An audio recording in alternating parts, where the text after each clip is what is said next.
Hello there my fellow holotable heroes and welcome to another Galactic challenge video.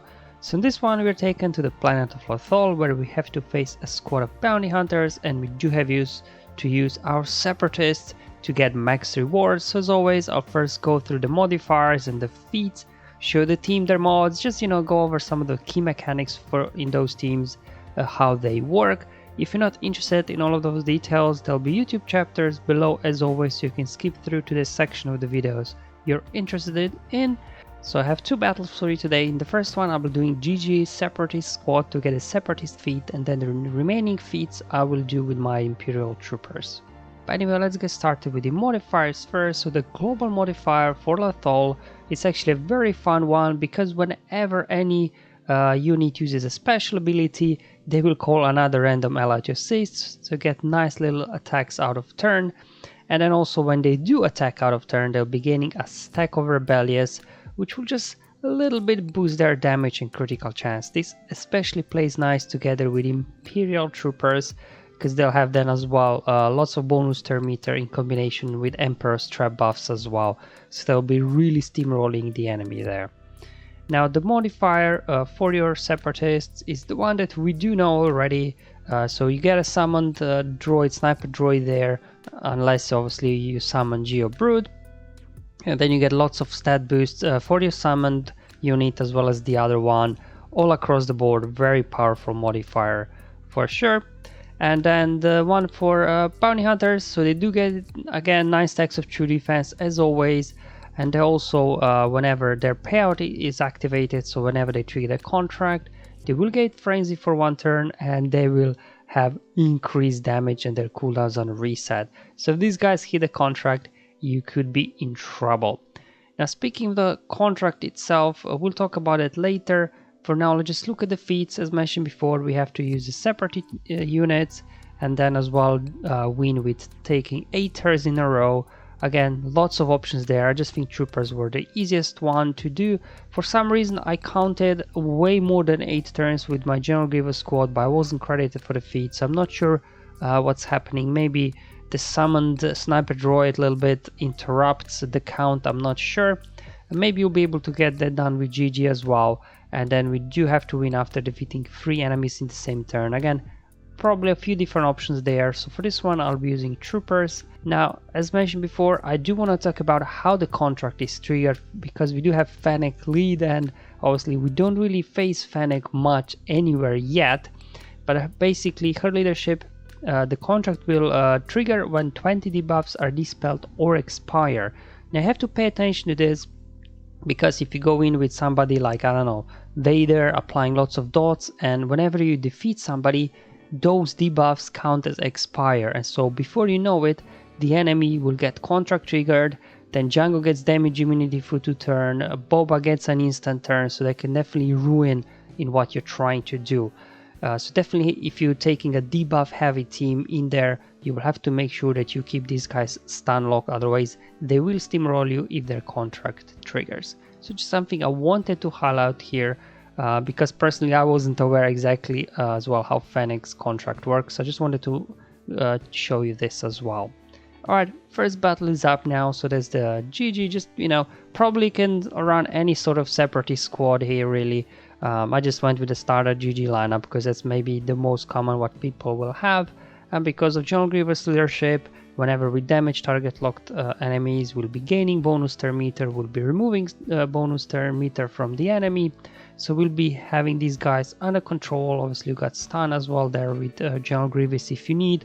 Sniper droid that you have summoned as well, there has a stun, ability block, has an instant defeat when it reaches 5 stacks of overcharge. So very powerful, very easy battle here, and because of the modifier we do get a jump start on these guys, will be very quick.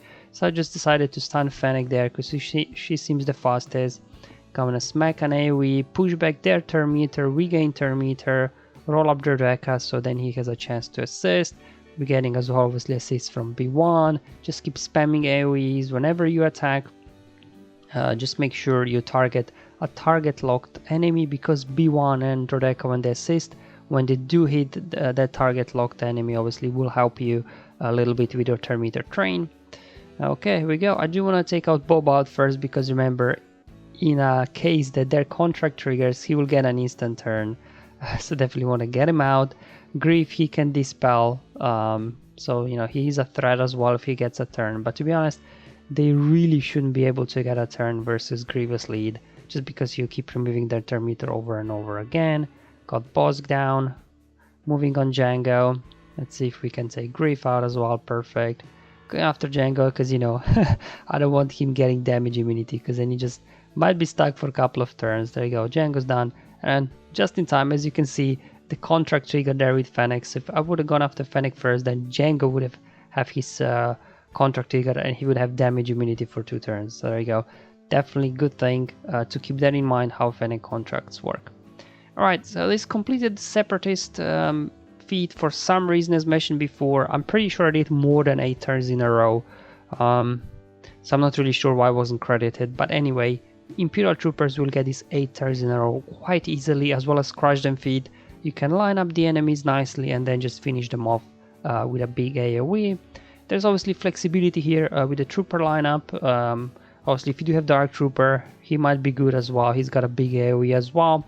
But just wanted to show you that you don't need like all amazing troopers here to get going. You essentially just need Piet, to be honest, that is fast enough that can start the turn meter train, and then the rest of the guys are good to go.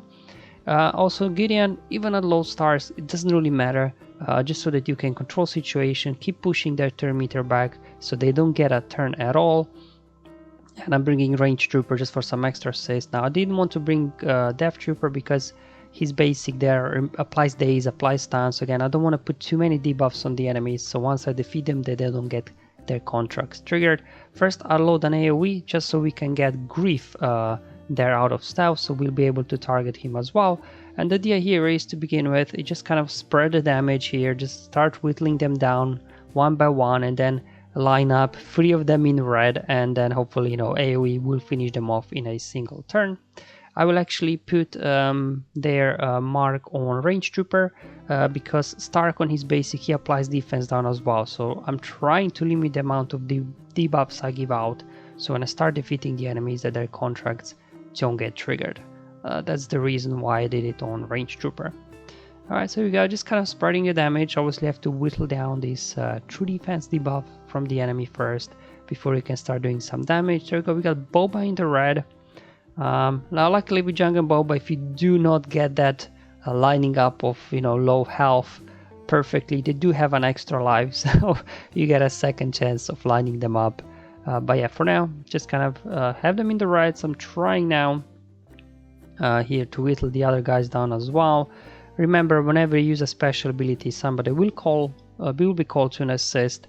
Then Piet will be calling an assist, whoever he put marked on. You can get other assists from Range Trooper. So maybe Range Trooper actually isn't the best choice just because it makes lining up maybe harder. But anyway, we got 2 guys in the red, 1 in yellow, Grief there. Did an AoE, finished off Django and Boba. And Grief there as well. So I did defeat 3 enemies in the same turn. I needed, I think, 2 or 3 attempts to line this up. There you go. Any sort of trooper lineup, as long as Piet is fast enough to get the turn meter train rolling, I think should be good enough here to do these remaining 2 feats for 8 turns in a row and defeating 3 enemies in the same turn. And there you go, guys. Hope you find this very useful and helpful, showing you how I got max rewards this time using their GG droids for the Separatist feat and then Imperial Troopers to do the rest. It was quite easy and straightforward this time. Hope you find it helpful. Let me know in the comments below or on my Discord server. But until then, have fun, enjoy your life, and may the RNG be with you, my friends.